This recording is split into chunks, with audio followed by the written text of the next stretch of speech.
donc Véture Podcast, épisode 36. Pour cet épisode, on est labellisé chez Podcut. On est content, vous l'avez vu dans la petite pastille juste avant. Ouais. Et on va parler de plusieurs choses, des nouvelles plutôt mauvaises, finalement, qu'on a entendues concernant Muji et Uniqlo. Alors, Uniqlo, on en a beaucoup parlé ici avec plusieurs personnes. Et donc, une marque chérie par de nombreux auditeurs. Malheureusement. Ouais. Et en plus, moi, j'ai passé une commande vraiment il n'y a pas longtemps chez eux. Donc, j'ai du Hit Tech maintenant et j'en suis très content. Qu'est-ce qu'il y avait d'autre? Du streetwear, on va encore parler de streetwear. Et là, ça va va pas être via le prisme de la basket, mais plus via un prisme de la presse / une très grande tête du streetwear qui a fait des déclarations plutôt importantes il y a un peu moins d'un mois. Ouais. Et ensuite, on parlera peut-être de ce qu'on a eu à Noël et tout ça, quoi. Donc ça va être plutôt détente pour reprendre et puis pour commencer l'année. Mais avant tout ça, salut Marvin. Salut Arzel, comment ça va? Eh ben ça va, comme ça fait 3 fois qu'on se le dit depuis tout à l'heure, parce qu'on enregistre plusieurs choses le même jour. Alors, tu as été choqué, étonné par la nouvelle qui a touché Uniqlo et Muji ces dernières semaines? Un peu finalement, parce que Uniqlo pour Uniqlo pour le coup, parce que les mecs faisaient des vêtements qui étaient assez quali pour le prix auquel c'est vendu. On savait tous que le coton qu'ils utilisaient n'était pas foufou. Moi j'étais plutôt en train de penser d'ailleurs qu'ils venaient plutôt des régions qui étaient sous l'égide de ISIS, Daesh en français. Ok. Parce que c'est connu que du coup Daesh avait eu une influence sur une partie du coton qui se trouvait du coup au Moyen-Orient pendant un petit moment. Et il s'avère qu'en fait ce coton ne vient pas de là, mais il vient plutôt de Chine. Jusque là, vous allez me dire ouais c'est pas ouf, ouais, tranquille. Sauf qu'en fait ce coton est cultivé et ramassé et travaillé par du coup les populations ouïghours. Et la population ouïghour, pour ceux qui ne savent pas, en fait ce sont les musulmans chinois, pour du coup être assez grossier, qui sont extrêmement bien traités par leur gouvernement et leurs autorités. Exactement. À tel point, et vous pouvez vous renseigner sur la question des camps ouïghours en Chine. Donc regardez ça en ligne. Il y a beaucoup de choses qui se passent à l'ouest, au nord-ouest de la Chine. Et évidemment, comme les libertés de la presse sont assez différentes de celles qu'on connaît nous, il y a très peu d'informations qui sortent. Et vraiment, ce qui est observé, même vu du ciel, sont des camps très grands qui... on sait pas trop ce qui s'y passe. Est-ce que c'est uniquement lavage de cerveau, genre tu vas absolument oublier toutes ces croyances-là, les croyances que tu avais avant, c'est-à-dire tout ce qui va être culture musulmane et la religion et l'islam. Et possiblement du camp de travail. Et c'est là où on relie l'histoire de Muji et Uniqlo. Donc, de ce que j'ai lu, ce ne sont pas eux en direct qui sont dit ouais, on va aller produire là avec ces personnes-là. Bien, parce que sinon tu fais pas. Ouais. Et c'est un article du New York Times qui a révélé ça il y a 2-3 semaines. Donc vous pouvez aller checker. Vous tapez New York Times, Muji et Uniqlo. Ouïghour, vous allez trouver. On le mettra dans la description parce qu'on va être des gens sérieux en 2020. Exactement. Au-delà du scandale que ça peut faire, c'est vraiment important en fait parce que nous on essaie de faire un max de sourcing finalement. Lorsqu'on achète des vêtements, on veut savoir où c'est fait et comment, pourquoi. Et malheureusement pour Uniqlo et Muji, on n'avait pas beaucoup d'informations. Et là c'est quand même un grand pas en avant. Qu'on puisse savoir d'où ça sort, pourquoi ça sort et comment ça sort.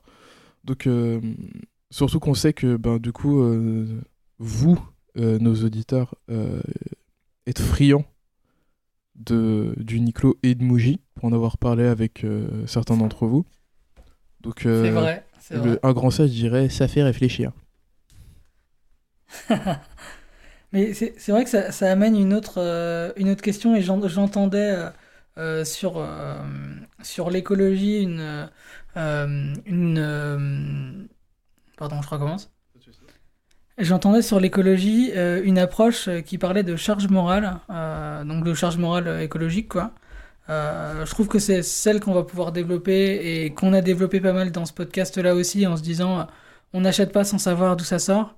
Et ce que moi j'ai trouvé, même si j'étais le premier à le dire, hein, mais ce que j'ai pu trouver bah, des fois lourd en fait, où c'est comme si tu t'empêches de consommer un aliment parce il est pas bio. Et tu peux le faire. Mais en fait, si ça te fait culpabiliser ou ça te gêne en fait de le faire, bah, dans ces cas-là, tu vas mettre ces aliments de côté. Mais avec les vêtements, la traçabilité, elle est plus dure à trouver. Parce que soit les revendeurs n'en savent rien, soit déjà c'est pas une obligation de mettre la traçabilité à part dire où ça a été fabriqué. Donc après, est-ce qu'on parle de fabrication, de provenance des matières premières, etc. C'est plusieurs étapes de la chaîne. Et donc maintenant qu'on sait, pour Muji et Uniqlo, eh ben déjà toi Marvin, est-ce que tu vas continuer à acheter chez eux? Ou est-ce que tu te dis là c'est un no-go en fait pour les achats chez ces marques, même si je les aime beaucoup? Je pense que je vais minimiser mes achats pour le coup. Je vais essayer de chercher des alternatives, mais ça m'embête parce que je vais arrêter en fait. Ouais, je pense que je vais arrêter. Je vais juste acheter des trucs assez petits, genre des chaussettes ou des trucs comme ça, mais le reste non. Ouais. Ça me fend le cœur hein, parce que franchement, leur truc il dure. En plus, genre il y a un pantalon que j'ai acheté typiquement de chez Uniqlo. Il vient de mourir et ça faisait 6 ans que je l'avais facile. Tu vois. Hmm. Donc, Ouais, donc leurs trucs ils sont pas pourris. ça tenait, c'était accessible, ouais. Donc Mais c'est un choix moral. après, c'est une partie. C'est un choix moral. Ça engage que toi ou que moi ou que chaque auditeur et auditrice individuellement. Et on sait que vous avez des hit-tech pour l'hiver. Euh, donc, ouais, c'est compliqué. C'est pas un grand drame non plus à titre individuel, hein. Mais, mais ça veut dire que ça va être- on va pas pouvoir faire semblant de pas savoir, en gros. Ouais, très clairement. En tout cas, moi, c'est comme ça que je le vois. Je pense qu'il y a des gens qui arrivent très bien, qui se disent, bon, on s'en fout en fait, parce que déjà géographiquement c'est loin, qu'on a zéro info sur les Ouïghours, donc en fait, bon, ben, est-ce qu'ils existent vraiment, tu vois? Enfin, tu, il peut y avoir des gens plus proches de théories du complot, etc., mais qui vont avoir ce genre de raisonnement-là.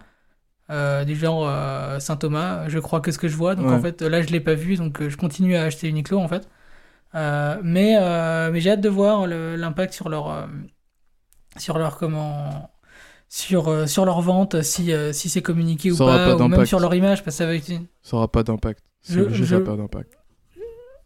je pense pas beaucoup, parce que là c'est juste des cercles de personnes qui se disent qui s'intéressent à la mode comme nous et qui se disent et à leur consommation de fringues, et qui se disent ah bah en fait c'est moins sexy que je pensais. En tout cas, Très clairement. j'ai vu le Made in China, Vietnam, etc. Mais bon, je... En gros, on savait que où étaient assemblés les produits, quoi. Ouais, pas d'où la provenance du tissu venait. En plus, ce qui m'énerve le plus là-dedans, c'est que je suis dans une crise vestimentaire et Ouais. je commence à ne plus avoir de pantalon. Et j'étais tellement chaud, je fais bon, vas-y, je vais aller choper 2-3 trucs chez Uniqlo. Et j'ai vu ça, j'ai fait bon, on va rester sans pantalon, hein. C'est pas aussi mal non plus. Ouais, donc n'hésitez pas en tout cas À m'envoyer des pantalons. à venir nous interpeller. Ouais, à envoyer des pantalons à Marvin. On mettra ses mensurations. Donc, non, demandez-lui ses mensurations en DM, c'est mieux. Comme ça, si vous avez des pantalons, vous avez envie de changer, tout ça. Il y a aussi les systèmes de location. Location que de j'ai vu pantalons. passer. Location de fringues. Moi, je suis moyen chaud, mais je peux comprendre si tu as envie d'essayer des nouveaux styles et tout. Ça peut être. Ouais, Ça c'est peut être cool. intéressant, tu vois, ça serait un truc à aborder pour le Alors, coup. beaucoup plus chez les femmes que chez les hommes pour le Toujours, coup. toujours. En tout cas, il y a plus d'offres, hein, mais bon, c'est le marché c'est le marché des sapes. Euh, donc voilà, Muji Uniqlo, on va devoir faire des choix et quand on y va, pas trop culpabiliser non plus. Ouais, voilà. Parce que pour le coup, on serait plus dans cette tendance-là de culpabiliser de ouf. Genre, je l'ai un peu dit tout à l'heure, mais quand l'article est sorti, alors 2 jours avant, j'avais passé une commande chez Uniqlo. Donc je me suis dit, bah vas-y, la commande elle est passée quoi. Et je voulais essayer ces fameux tech dont on parle depuis 2 ans. Moi, Et c'est moi bien. j'ai acheté des cadeaux de Noël venant de chez Uniqlo, tu vois. Donc, Ok. ça me fout mal aussi. Ouais, mais ça change pas, ça change pas la qualité des Ah vêtements. C'est non, du juste tout. que, ouais, ouais, ça embête au niveau de l'éthique ou de la morale, quoi. Exactement. Ok. Et vous, allons-y maintenant, parlons comme des CM engageants. Et vous, qu'en dites-vous? Dites-nous dans les commentaires. Exactement. En vrai, si vous avez soit des réactions similaires aux nôtres, soit des réactions assez différentes finalement, n'hésitez pas à venir nous en parler aussi, parce que ça peut être intéressant. Euh, et, euh, et puis, comme là, on est vachement d'accord, ça peut être bien d'avoir d'autres voix que les nôtres, parce que c'est pas la seule façon de se comporter vis-à-vis de cette nouvelle-là, quoi. Alors Marvin, t'as fait des cadeaux de Noël chez Uniqlo? Ouais, voilà, je fais des cadeaux de Noël chez Ah, Uniqlo, voilà. Mais ouais. du coup, on m'a fait un petit Oh, cadeau aussi, enfin deux petits cadeaux. Du coup, on va faire un petit point EDC, un petit point FRIP rapidement. On m'a offert oh, alors le DC d'abord, qu'est-ce? alors l'EDC Everyday Carry. Et du coup, dans l'EDC, on m'a offert un sac.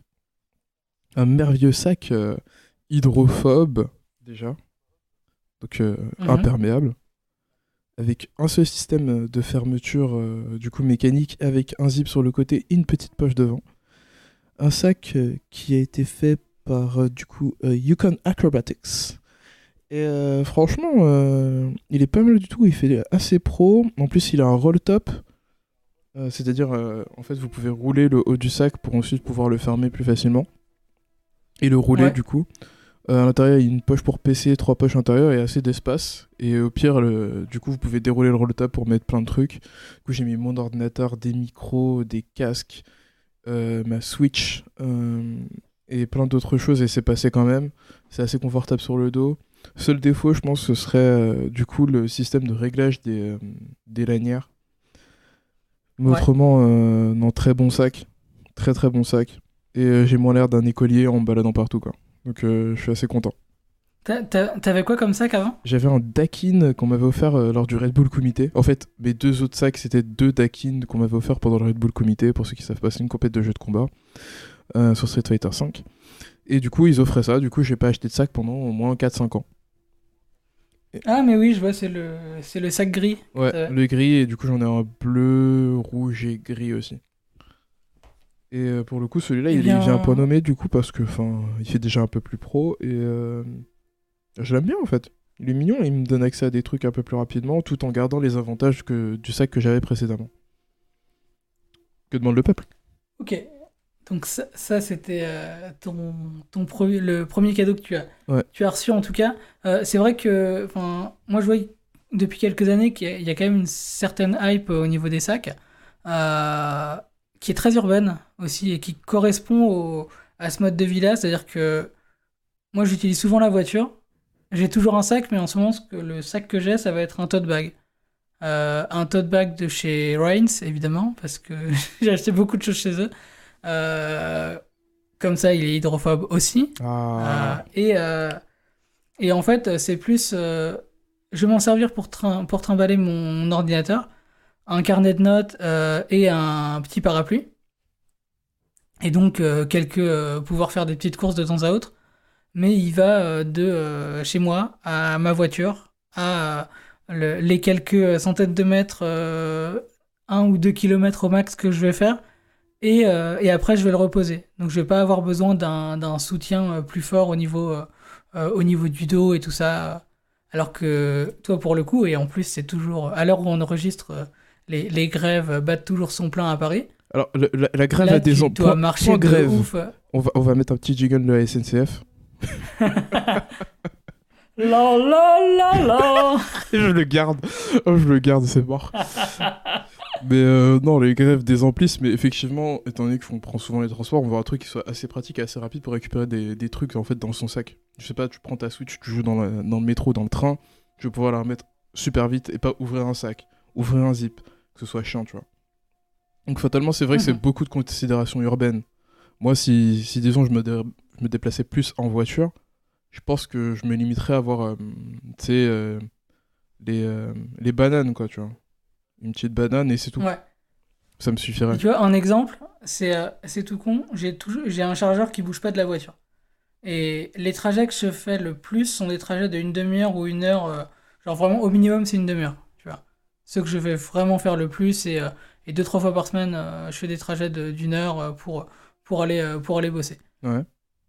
Et ben, t'as ton portable qui charge pendant une heure. C'est bon, t'as pas besoin de la batterie externe. La batterie externe, je vais la prendre que quand je vais venir te voir à Paris, quand je vais être en vacances, etc. Quand je sais pas trop, en fait, Ouais, est-ce que tu veux comment aller. va se dérouler la suite et est-ce que j'aurai des prises que je pourrai utiliser quand je serai sur place, etc. Donc, ouais, je trouve que c'est pas mal le sac à dos et on pourra en parler avec d'autres fans de sac à dos. Je sais que Axel en a quelques-uns. Ouais, il en a quelques-uns, Euh, effectivement. un homme qui aime la voiture, mais qui aime aussi les sacs à dos. Exact. Axel Rock, on t'aime beaucoup, bisous.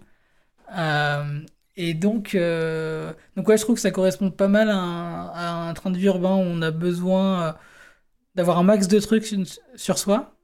Genre, c'est à ça que correspond le DC. Alors, c'est un truc de survivaliste de base, mais Oui, maintenant, c'est un truc de survivaliste en ville.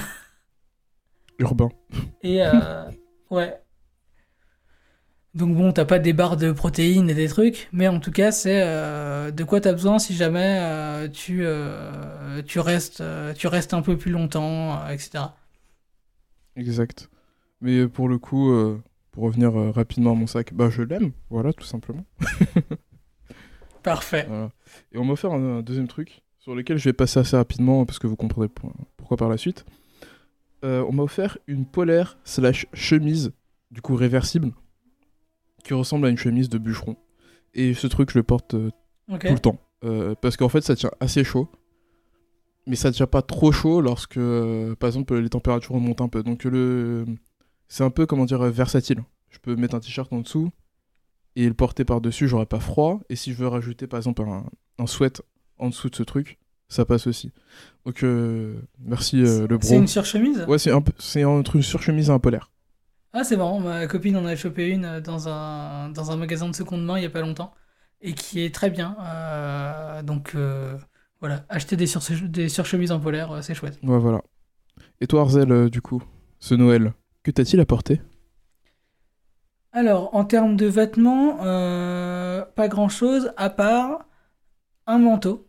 Donc c'est une grosse pièce, un manteau, hein. Ah, c'est une très grosse pièce. Et donc je rebondis sur ta surchemise en polaire, puisqu'il y a de la polaire aussi dans mon manteau. C'est un... Je sais même pas comment le qualifier, ce manteau-là. Polaire Euh, gang. ouais, on va faire un tube autotuné, et puis Voilà. en le répétant 15 fois de suite. Polaire gang, polaire gang, polaire gang, polaire gang. Oh putain, c'est super dur à dire. Ouais, c'est dur. Ah non mais attends, rappeur c'est un travail, hein. C'est un métier. Donc, c'est un manteau de chez Obey. Parce que je voulais pas mettre 400 balles dans un manteau, quoi. Donc là, c'était plus accessible.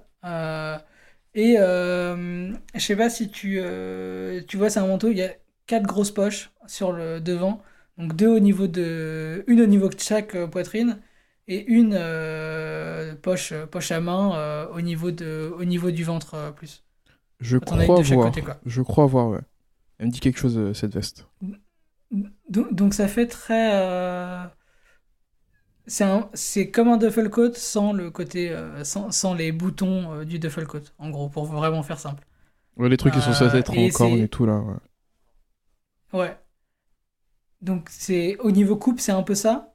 Sauf qu'au niveau matière, je l'ai pas trop testé sous une grosse pluie, mais ça a l'air d'être plutôt imperméable. Je vais imperméabiliser dans le doute. Faites ça avec vos manteaux Ouais, avant qu'ils prennent des taches ou voilà. toujours pareil, Euh, toujours faire ça, c'est important. donc ouais, je voulais avant, en fait, pendant 3 ans, j'ai eu un caban Monoprix bleu. Donc il était très bien. C'est juste que un, il avait pas de capuche et deux, il était pas si chaud. Il était chaud, mais Il coupait pas le vent, vraiment, quoi. c'est le... Eh ben ça allait. C'est juste que je le trouvais trop standard. Tu vois, enfin, mettre un caban bleu, c'est en termes de prise de risque de style, c'est pas ouf quoi. C'est hyper sécure et donc du coup, voilà, je l'ai toujours. J'apprécie le mettre et je le mettais plus ou moins différemment en fonction des années. Mais les boutons commençaient à se faire la malle. Je les avais déjà fait refaire une fois. Et puis voilà, vraiment un manteau bleu marine, je trouvais ça un peu chiant. Que là, le manteau, il est un peu jaune moutarde. Tu vois, même si c'est pas très, très osé par rapport à mon trench rouge, au moins ça change un peu et ça affirme un truc, un côté moins, comment je dirais, moins strict. Parce que le caban, c'est assez strict aussi, Oui, pour le c'est coup. vrai. Mais du coup, de toute façon, on va pas se mentir, qu'on va dans les villes, et je pense qu'à la campagne, c'est la même chose. Quand quelqu'un porte un truc au-delà du blanc ou du noir, c'est déjà extraordinaire pour les gens. Donc, Ouais, ouais, ouais, les couleurs. De toute façon, chez les hommes, on sait qu'il y en a quatre, en gros. ouais, On va avoir du marine, du gris, du camel et, et euh, du et noir. du vert olive. Ouais, aussi, on a deux verres Voilà. olives. Et ouais, et le noir et blanc, quoi, évidemment. Mais passer ce truc-là, à part chez Decathlon, Ouais. toujours en quechua, toujours en quechua. Toujours au Quechua, évidemment. Oh Euh, là là, ça fait 3 rappeurs là. 3 rappeurs. Hunter à Twitter, raquette un rocker, scooter écouteur, bel écho guetteur. Quel choix, l'hiver, toujours en quechua. Taille M quechua, taille M kipsta. ouais, ouais, ouais, j'ai écouté, j'ai écouté Attends, donc un, 4, un on peut type dire qui, 4. qui parlait pendant. On peut dire 4. Ils sont quatre? Non, non, Vraiment, parce qu'il y a, je les, parce qu'il y a je 13 les blocs. écoute très peu. Mais il y a aussi Joule, qui adore le Quechua. Et comment Oh ça oui, s'appelle c'est vrai. aussi l'autre SCH. Et ben, je regardais une vidéo là-dessus tout à l'heure, ça m'a pris 20 minutes de mon temps. Donc voilà, effectivement, Decathlon va amener des couleurs plus sport avec des besoins de visibilité. Et on peut pas dire que ce soit quand ils optent pour des couleurs, ce sont des jolies couleurs, tu vois. Ouais, c'est Genre, vrai. comparez vraiment maintenant tout de suite, vous ouvrez votre navigateur, vous ouvrez une page Decathlon sur les kawaii, et en parallèle, vous allez sur le site de Rains et vous ouvrez une page sur les imperméables aussi. Je trouve que le choix des couleurs sont des couleurs qui sont plus estompées, qui glissent un peu mieux et tout ça Ouais, je suis chez d'accord. Rains, et donc c'est un peu plus brut en fait chez Decathlon. Genre ils ont vraiment mis tous les curseurs à bloc. Ouais, ouais, ils sont arrivés, Et ils ont dit donc, bon, les gars, lui doit être visible la nuit à 500 mètres. On met ça à fond. voilà, sont pas les mêmes exigences et les mêmes besoins. Bref, j'ai changé de manteau. Ça faisait 3 ans, mine de rien, que j'avais ce manteau d'hiver là, le caban. Et je suis très content d'avoir changé. Ah, ça fait plaisir. Ça fait plaisir. Ça fait très très Ouais, ça plaisir. fait, ça fait un peu de changement. Il est chaud et ça c'est cool. C'est ce que je voulais. Et donc voilà, on verra bien. Mais maintenant je vais pouvoir passer 2-3 hivers, je pense. L'objectif c'est ça, c'est d'au moins faire 3 hivers avec. Et quand j'aurai besoin de mettre un caban, je pourrai toujours mettre le caban là. Comment. Histoire de changer un petit peu. Parce que j'ai quand même pas mal de manteaux en vrai. Et le petit Burberry aussi, à ne jamais négliger. Ouais, qui va rester tranquille jusqu'au printemps, je pense. Lui, c'est vrai qu'il est pas imperméable. Et maintenant, parce qu'on dit trench et tout, mais en fait, moi je l'ai pris en seconde main, et donc il y a une certaine, il y avait déjà une certaine matière qui était utilisée pour le faire. Principalement, c'est du coton, hein, mais en gros, ils avaient travaillé une techno qui fonctionnait. Sauf que ben, quand ton manteau il a 30 piges, la techno elle est plus aussi efficace. Ouais, très clairement. Et donc, Donc là, j'ai passé un gros coup d'imperméabilisant dessus, ça le fait. Mais ça le fait pour des petites averses, ça le fait pas quand il pleut vraiment des cordes. Donc j'ai toujours un parapluie et comme ça au moins je suis tranquille. Et vraiment, prenez un parapluie, c'est trop bien. Ouais, c'est la vie. Hein. On fera un épisode parapluie. Ouais, et même un épisode vêtements de pluie, parce qu'en vrai, c'est un des premiers critères que je regarde pour acheter des vêtements, en tout cas des dernières couches, quoi. Genre manteau, même des pulls. Il faut que la maille soit assez serrée pour que je sois tranquille s'il pleut. Mm. Ben, des sacs. J'ai 2 sacs, pareil, imperméables aussi. Je vois qu'on est dans la même Donc, team. bah ouais, non mais on parle pas ensemble de fringues C'est vrai. une heure par mois comme ça depuis 2 ans pour rien. Euh, et moi j'ai eu un manteau, mais t'as eu une veste aussi. Et elle est comment la veste que t'as chopée? Enfin, que t'as chopée, qu'on Non, t'a du coup, offert. c'est ma surchemise, du coup. C'est juste ma surchemise. Ah oui, c'est la surchemise, pardon.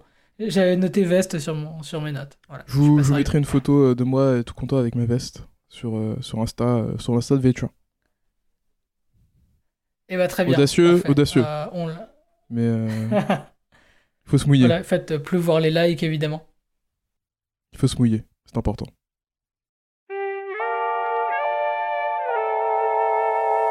Et on va continuer avec toi, Marvin, puisque tout à l'heure, avant d'enregistrer, tu me parlais de friperie et tu avais envie d'en toucher un mot. Donc, déjà, est-ce que tu y vas souvent? Est-ce que c'est un truc nouveau pour toi? Ou est-ce que c'est justement après les nouvelles de Muji et Uniqlo, tu te dis, bon, quitte à ce que des vêtements comme ça soient produits, autant que je les prenne en seconde main pour pas cautionner la prod trop fort? Alors, pour le coup, c'est pas forcément à cause de Muji Uniqlo. Vraiment pas. C'est vraiment par curiosité en fait de ce qu'on peut trouver en fripe et qui est bien plus intéressant, avoir bien plus de caractère que ce qu'on trouve dans les magasins classiques. On en avait déjà discuté pour le coup il y a cela un petit moment, il me semble aussi notamment dans l'épisode des soldes. Merci Spotify. Du coup, j'y vais de plus en plus. Parce qu'avant, j'y allais de manière genre très anecdotique. Genre, j'y allais, je regardais, je prenais quasiment jamais Ouais, rien. Et si je prenais un truc, c'était un tout petit parce truc tout que... pourri. Parce que finalement, par peur, hein, finalement, d'aller dans ce genre de magasin. Ok. Mais du coup, là, je suis en train de remarquer que déjà, la fripe propose des vêtements qui sont bien plus intéressants. Typiquement, la veste, pardon, la surchemise dont je vous parle, elle vient d'une friperie. Et franchement, elle est mignonne, hein. Elle est là, merveilleuse Ok. même. Dans un deuxième temps, on peut voir que de nombreuses applis telles Grailed, telles Vinted, démocratisent Ouais. finalement ce qu'on peut appeler la friperie ou la seconde main. Donc franchement, ça devient accessible à tout le monde. Donc moi, je me dis, bah pourquoi pas moi en vrai. Et 3, bah, dans une optique finalement de polluer moins en fait. Tout simplement parce que acheter des nouveaux vêtements, bah finalement il y a un coût de production, voilà, et moi je veux essayer de diminuer ce coût de production et mon impact finalement environnemental lorsque j'achète des trucs. J'essaie de le minimiser un maximum et d'en avoir un lorsque j'achète des pièces dont j'ai réellement besoin et que je peux pas trouver en seconde main. Typiquement, il y avait une phrase que je lisais dans un article anglais qui parlait de la production du coup des vêtements en Angleterre et d'une marque dont je me souviens plus, Marvin en post-prod, toi-même tu sais, qui disait qu'en fait le meilleur moyen d'acheter des vêtements, c'est de pas en acheter en fait et de faire avec ce qu'on a déjà. Effectivement. Donc j'essaie du coup d'être à minima et du coup d'aller en seconde main. Puis même on peut trouver des perles de C'est... ouf. Genre je vais pas vous mentir, on peut trouver des perles de ouf, notamment chez les amis de Gaijin Paris, où du coup j'ai Mhm. acheté 2-3 trucs, notamment une petite chemise Kenzo, pas piqué des hannetons. Oh. Ah, c'est vrai, ouais. Donc, et j'avais failli acheter une veste Yuji Yamamoto, qui était magnifique, mais je me suis dit que j'en avais pas besoin. Donc vraiment aller jeter un coup d'œil aussi à ça, à aussi Brut Vintage, qui est du coup pareil une friperie à Paris qui propose du coup comme son nom l'indique des vêtements vintage. Pareil il y a le Vif aussi Vintage qui propose du coup des vêtements notamment du Levi's Made in US. Donc non vous pouvez trouver des trucs de ouf et qui coûtent pas si cher que ça. Sérieux je suis en train de me demander pourquoi en fait je consomme des vêtements neufs au jour le jour. plutôt que d'aller tout par après acheter en exemple, friperie, tu vois. À part les baskets, parce que les baskets, c'est impossible. À titre, et pour les baskets, vous pouvez aller regarder un de nos précédents épisodes, là, très récent, où Marvin parle de ses très nombreuses victoires au rafle de sneakers. Bien entendu, évidemment. Donc, à titre d'exemple, un jean Levi's vintage en fripe, tu vas le trouver autour de combien? Parce que Ça fluctue si en tu le fait. prends pas neuf, Ça fluctue de ouf. alors Parce que... qu'est-ce que tu as pu voir? Parce que pour moi, j'ai un prix psychologique du Levi's, c'est 100 euros, enfin 90, 100 euros minimum, et après tu montes jusqu'à 130 et 140 peut-être, mais c'est tout. Donc pour moi, un Levi's neuf, c'est à peu près ce tarif-là. Et neuf, ça veut dire fabriqué en 2019 ou tu vois, quelque chose comme ça. Alors j'aurais vérifié les informations afin de ne pas vous dire de conneries, parce que ce serait pas mal en fait. Mais j'avais vu un peu tous les prix, mais en général ça tourne en dessous de la centaine pour ce que j'avais vu. Parce que typiquement le 501 que tout le monde veut, ouais, je l'avais trouvé en dessous d'une centaine d'euros. Genre des fois c'est 75, des fois c'est 90. Je pense qu'il y a aussi le fait que du coup ça retourne en grâce, donc les gens en veulent forcément un, donc ça fait un peu grimper les prix. Mais autrement c'est pas excessif. Je préfère honnêtement acheter un Made in US plutôt que du coup la nouvelle production que Levi's fait, qui est largement moins résistante en vrai. Ouais, faut-il encore savoir que cette collection-là est plus est de meilleure qualité en fait. D'ailleurs, vous pouvez aller regarder les deux vidéos, les deux vidéos de Lucas à ce sujet. Il a fait deux vidéos sur Levi's et sur les jeans sur sa chaîne YouTube. Donc voilà, comme ça vous allez apprendre plein de trucs. Et puis nous, on va éviter de dire n'importe quoi. Mais effectivement, pour faire simple, les Levi's Made in US fabriqués dans un intervalle de temps donné, sont jusque dans les années 80, je crois. Ouais, c'est 80, je crois 80, c'est juste avant la volonté de Levi's de produire en masse. C'est du coup ce moment charnière où ils ont voulu du coup essayer de donner des jeans à tout le monde. Et du coup, ils ont redonné toutes leurs machines aux Japonais et à d'autres industries. C'est pour ça qu'on a des jeans de ouf au Japon. Voilà, ouais. D'où vraiment la perception du jean japonais comme le jean ultime, parce que les bonnes machines sont là-bas. Ouais.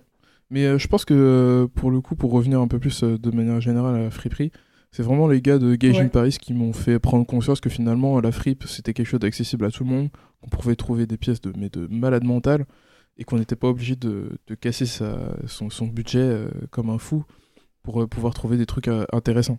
Certes, ils essaient de faire un peu de billets là-dessus, mais toutes leurs pièces, elles sont magnifiques, elles sont quasiment jamais tachées. Elles sont genre jamais effilochées, enfin c'est des trucs ultra clean, les mecs font du sourcing de ouf pour trouver leurs pièces. Et je me rends compte que c'est vraiment accessible à tout le monde. Donc les gars, allez-y, n'hésitez pas à aller en friperie. Pour ajouter un élément du coup en plus, j'aimerais faire un petit coucou à un de nos auditeurs. Ouais, je fais jamais ça, mais pour le coup, c'est le moment de le faire. À Henri Lim, du coup, on a eu une petite discussion du coup sur Instagram. Et du coup, il nous disait que... Enfin, il me disait pour le coup qu'il avait un peu changé sa manière de consommer les vêtements. Et notamment qu'il avait du coup... Vous allez dans la même direction, je crois. Ouais, voilà, on va à peu près dans la même direction en fait. C'est-à-dire que lui utilise maintenant Vinted pour aller récupérer des vêtements. Et du coup, on en a parlé et tout, et je suis entièrement d'accord avec lui. Genre, les soldes ou la fast fashion, ça donne l'impression que tu peux consommer mieux et plus facilement. Sauf que, en fait, c'est tellement faux. Enfin, c'est l'impression que ça me donne, hein. Je dis pas que c'est généralement faux.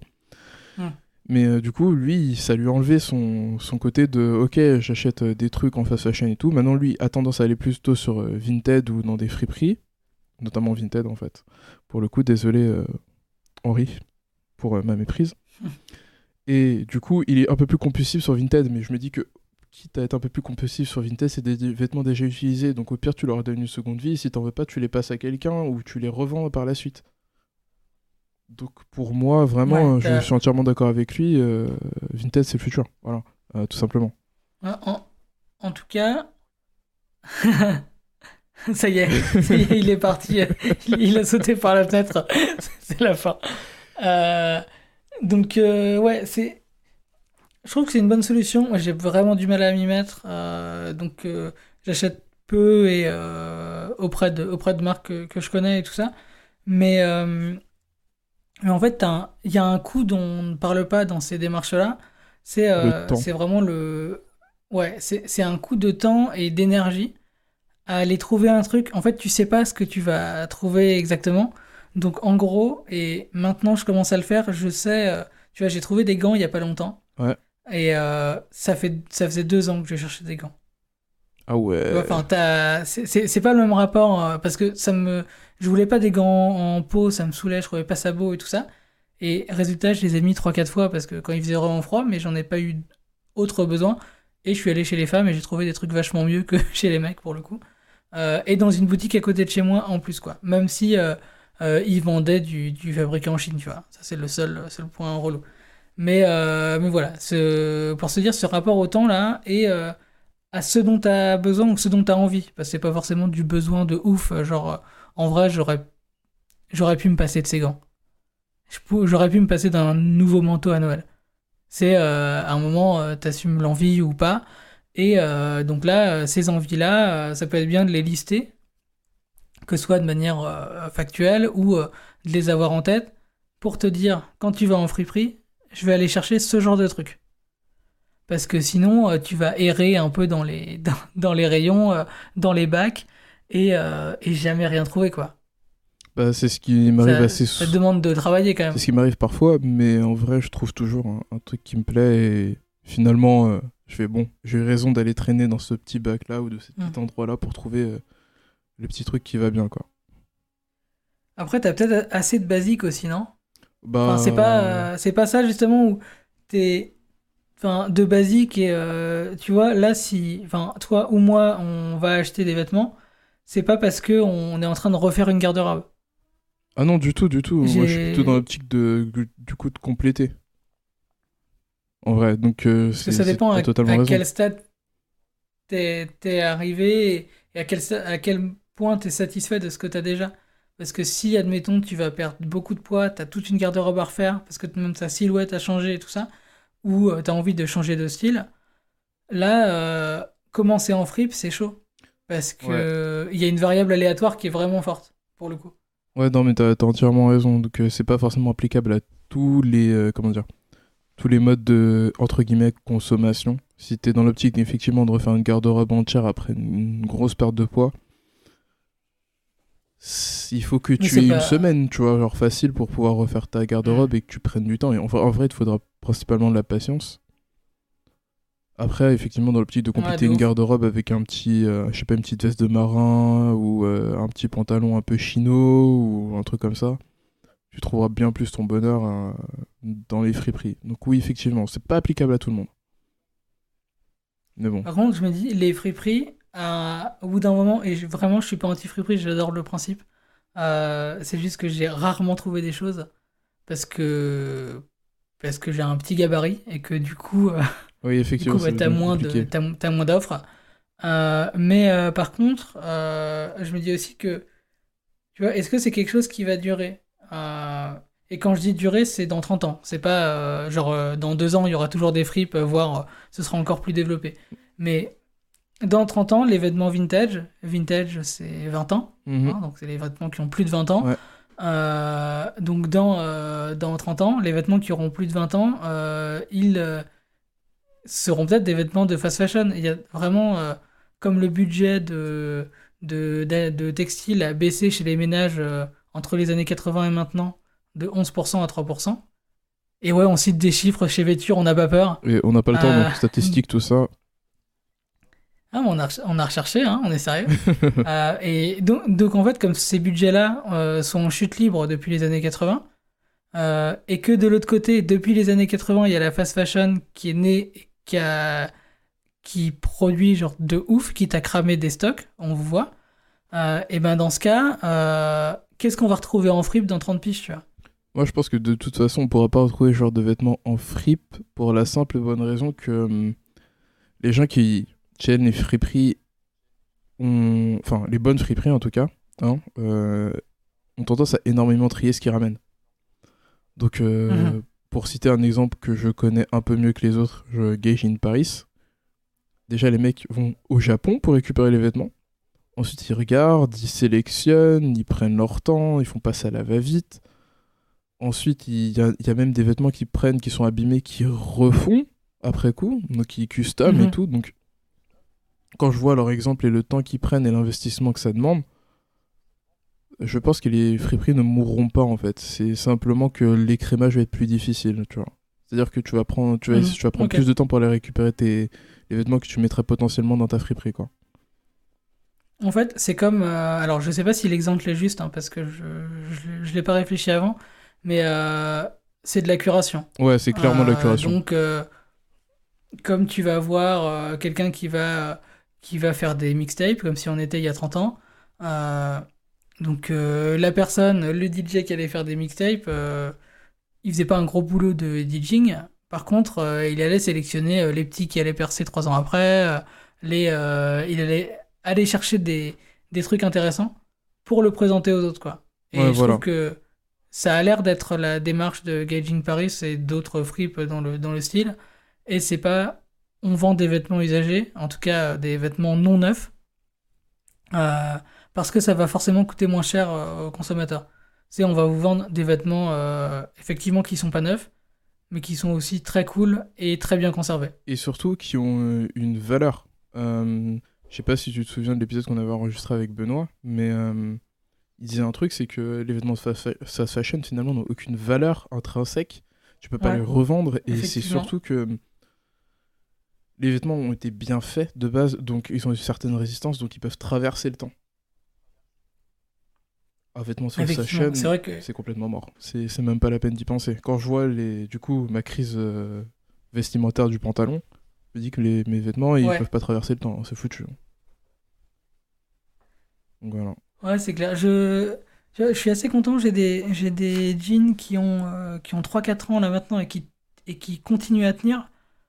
Genre l'usure, je sais que je peux encore tabler sur 3 ans, voire 4 ans, et tu vois, arriver à 7-8 ans de durée de vie, je trouve déjà ça beaucoup pour du Levi's de 2010, tu vois.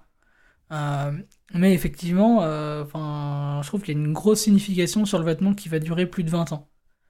Et rien que le fait qu'il soit là, sauf s'il est resté dans un tiroir pendant 20 ans, quoi, mais rien que le fait qu'il arrive dans un pack de fripes ou voilà,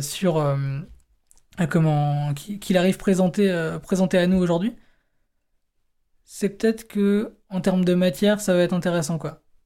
Et on prend pas trop de risques par rapport à un coton pourri de chez H&M, quoi, sur un t-shirt à 3 balles. On est d'accord.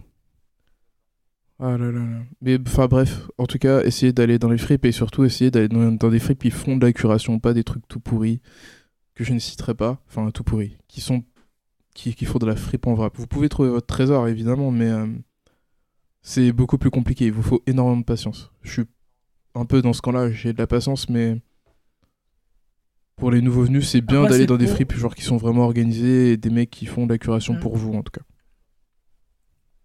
Après, c'est pour répondre à un autre type de demande aussi. Hein.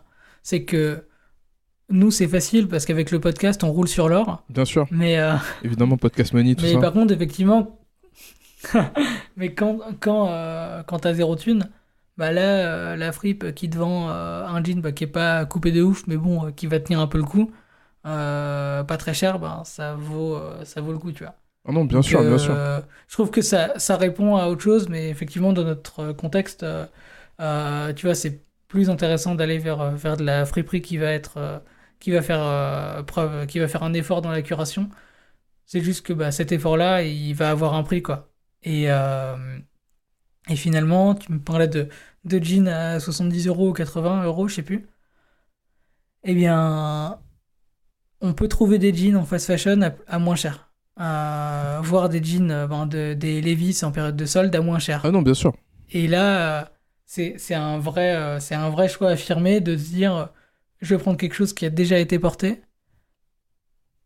même prix ou plus cher que le neuf, quoi. Ah, c'est totalement un parti pris.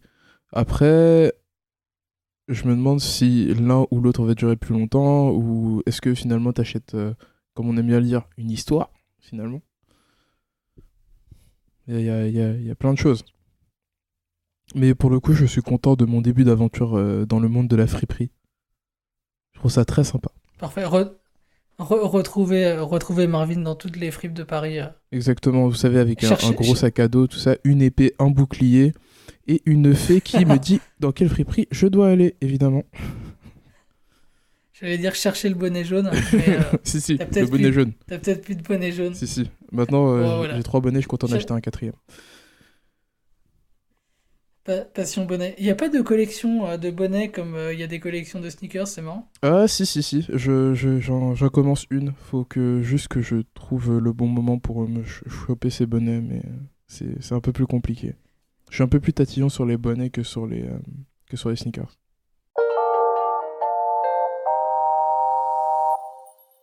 Ok, bon, t'as gagné des rafles ces derniers temps? Ah, j'ai arrêté. Comment dire ça. C'est vrai? Ça. Comment dire. Non, j'ai fait la raf. Oh, wow. Si, j'ai fait la raf pour avoir la Nike Dunk Off-White avec mon comparse Axel.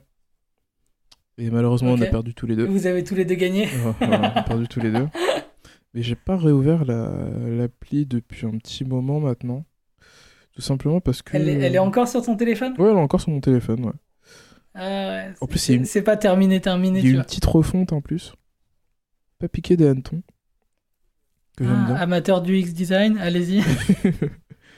Mais disons que ça. Comment dire? Ça m'a rassasié du coup de pouvoir choper une paire que j'aimais bien, tu vois. Ouais. Et puis surtout, les derniers drops ces temps-ci sont pas ouf. Donc, enfin, ils sont pas fous selon moi. Je tiens à préciser. Parce que entre la. Ok.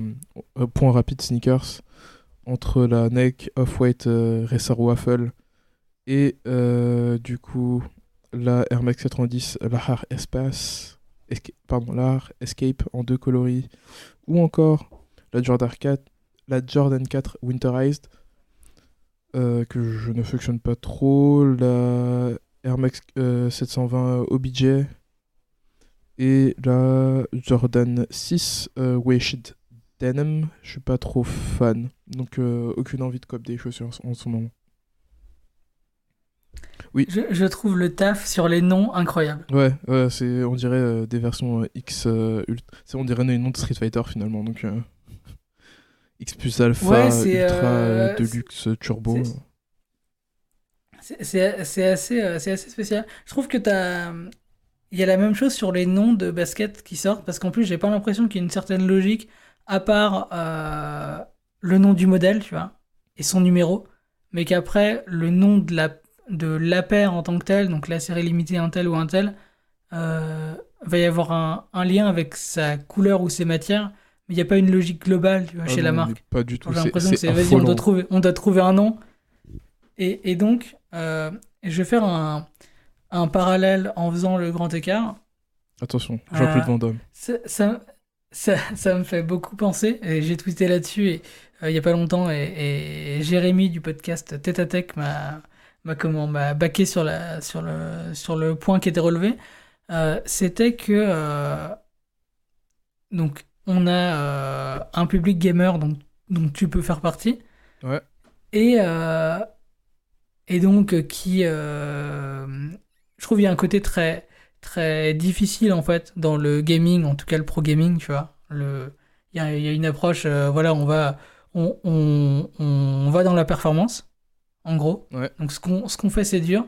Et de l'autre côté, les bécanes sur lesquelles ils bossent, genre c'est vraiment des 205 GTI pimpés à mort. Et je trouve qu'il y a un problème de cohérence de ouf, tu vois. Genre, et il n'y a pas de bel ordi gamer qui soit pas RGB dans tous les sens. Et peu importe les personnes qui vont en parler, en tout cas qui sont dans le milieu, qui sont joueurs, ça fait partie du truc. C'est comme ça. Le gaming, c'est je prends mon clavier mécanique à je sais pas combien de couleurs et je vais personnaliser un arc-en-ciel. Mais vas-y quoi. Enfin, et je trouve sur les noms, sur les noms de basket, c'est un peu la même. C'est genre, c'est le côté tuning de la basket, quoi. Bah encore, moi, Ça va être sur son nom. je trouve que les noms de chez Nike, ils sont pas si compliqués que ça. Si je me souviens bien, chez ASICS, il y a des paires, elles ont des noms, mais elles font 15 km parce que en fait, il y a des collabs, plus le nom, plus le nom de la chaussure. Typiquement, si je prends juste les chaussures de running, t'as des trucs qui s'appellent genre ASICS GL Run Cumulonimbus, tu vois. 35. Par exemple. Ou encore, attends, je vais chercher des vrais exemples parce que ce sera plus simple que de dire n'importe quoi. Ouais, c'est ça, GL Nimbus 21. Des trucs comme ça, ou GL Nimbus Light Show. C'est un vrai nom ? Ouais, c'est des vrais noms. GL Quantum 365. GL Nimbus 22 Platinum. Genre, c'est trop marrant. Fait, moi, ça me fume. Le vrai problème dans le marché de la sneaker, c'est qu'il y a un turnover de ouf chez les chefs produits, et ça, personne ne veut le dire. Bah oui. Et ils essaient de faire passer le mot genre, avec les noms des chaussures. T'as beau être organisé, genre trouver des noms pour des nouvelles chaussures, ok, ça passe un temps, mais après, tu deviens fou. Déjà, ça rend les gens fous. Et toi, à côté, tu deviens fou. Parce que tu dois trouver des noms, et en même temps, les acheteurs, ils doivent s'y retrouver aussi. C'est pas possible. Mais c'est fou que genre ce soit méga accepté comme le RGB pleine balle est accepté dans le gaming, quoi. Il y a pas de ouais, pourquoi on ferait pas des chaussures juste avec des numéros, genre comme ce que fait New Balance pour c'est ce que j'allais dire. New Balance pour le coup, eux n'ont que des numéros et c'est assez simple d'aller je pense à un numéro assez facilement de retourner dessus. Typiquement, celle que les 3/4 des gens connaissent, je crois que c'est la 997. Non, c'est pas 997, c'est la 574. Donc, moi j'ai une paire de comme ça qui s'est ouverte d'ailleurs, je suis dégoûté. Mais ouais, ça c'est la plus standard. Et après, ouais, tu montes en fait dans les centaines. Ouais, voilà. Et les centaines, ça va être ta shape. Et puis, je crois que tes dizaines, ça va être quelques autres trucs qui vont changer, mais qui sont pas aussi marquants, aussi forts que la forme de la chaussure. Donc, tu vois, c'est beaucoup plus facile d'appréhender ça que de se dire, bon, une fois que tu sais faire la différence entre une Dunk et une Air Force, déjà, il faut y aller. Oh, ça pour quelqu'un d'extérieur, tu vois. Ça va, c'est assez différent. Non, mais pour quelqu'un d'extérieur, tu montres une Dunk et une Air Force. Je peux aller dans un truc un peu plus pointu, genre si tu essaies d'aller choper la différence entre une SB Bruin, une Nike Grand Stand, là ça devient compliqué. Ah bah oui, parce que je peux pas imaginer ce que c'est. En gros, c'est toutes les deux des chaussures basses avec une fine une fine semelle et qui ressemble à n'importe quel basket lambda, sauf qu'il y en a une qui est un peu plus stylisée que l'autre. C'est comme faire la différence entre deux Stan Smith, c'est super compliqué. Ouais, à part la couleur du Stan Smith et la couleur derrière, ouais, voilà. Sinon... et de loin, tu le verras jamais. Ah là là. Mais voilà, c'était le point secte de la sneaker. Exactement. Et puis en plus, il y a des grands messes où vous vous retrouvez tous là pour regarder des chaussures qui sont enveloppées dans du cellophane là, qui sont sous vide. Je dis à chaque fois, ce genre de truc, je vais y aller et au final, j'y vais jamais parce qu'en fait, je me dis que j'aurais trop la haine de rien pouvoir choper en fait. Vraiment, tu vois, genre c'est de la frustration. Genre tu payes pour avoir la frustration, c'est mort. Il faudrait qu'on puisse y aller quand on ouvrira clairement une chaîne YouTube. Je filme et je te filme juste avoir le seum pendant 3 heures et après on trouve quelqu'un pour monter ça et puis ce sera super. Mais je pense que faire un petit micro trottoir genre dans ce genre d'événement, ça peut être super cool en fait. J'y réfléchis. Okay. On a drifté telle une voiture dans Fast and Furious sur un circuit japonais. Tralala. Effectivement. D'ailleurs, je vous conseille les mêmes sur TikTok des animaux qui driftent sur la musique de Tokyo Drift. C'est hyper marrant. Et moi, je vous conseille aussi les mêmes pareils de voitures qui driftent sur Déjà Vu, une musique d'Initial D. Voilà. Oh, ok. Je ne savais pas. Je vais tellement le regarder que je le note. Franchement, la musique, elle est je note sur mon carnet. Entêtante. Vraiment. Déjà Vu, Drift. Je Voilà, le mettrai comme ça, je pourrais le en fond regarder. sonore.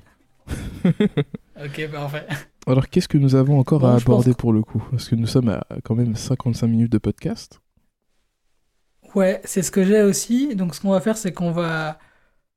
On va faire une pause déjà. Mhm. Et puis on va revenir la fois prochaine, donc le mois prochain. On parlera peut-être de poterie et peut-être d'antiquaire, on verra. Ouais. Ah, moi j'aimerais bien pour le Et tu vois, coup. finalement. Allez, Rapidement, go, bien entendu.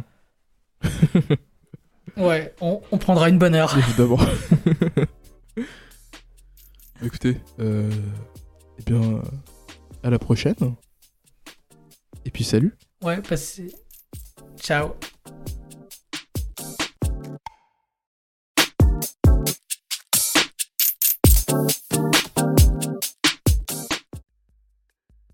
Future Podcast est disponible sur iTunes, Spotify, Apple Podcast, Google Podcast, Deezer et bientôt sur la Lune avec Elon Musk. N'hésitez surtout pas à nous laisser des étoiles et des avis. Ce podcast est aussi produit par Podcat. Podcat possède un Patreon, donc n'hésitez pas à nous aider par le biais de celui-ci. J'espère que vous avez passé une bonne écoute et que vous avez apprécié l'épisode. On se voit la prochaine fois. Salut!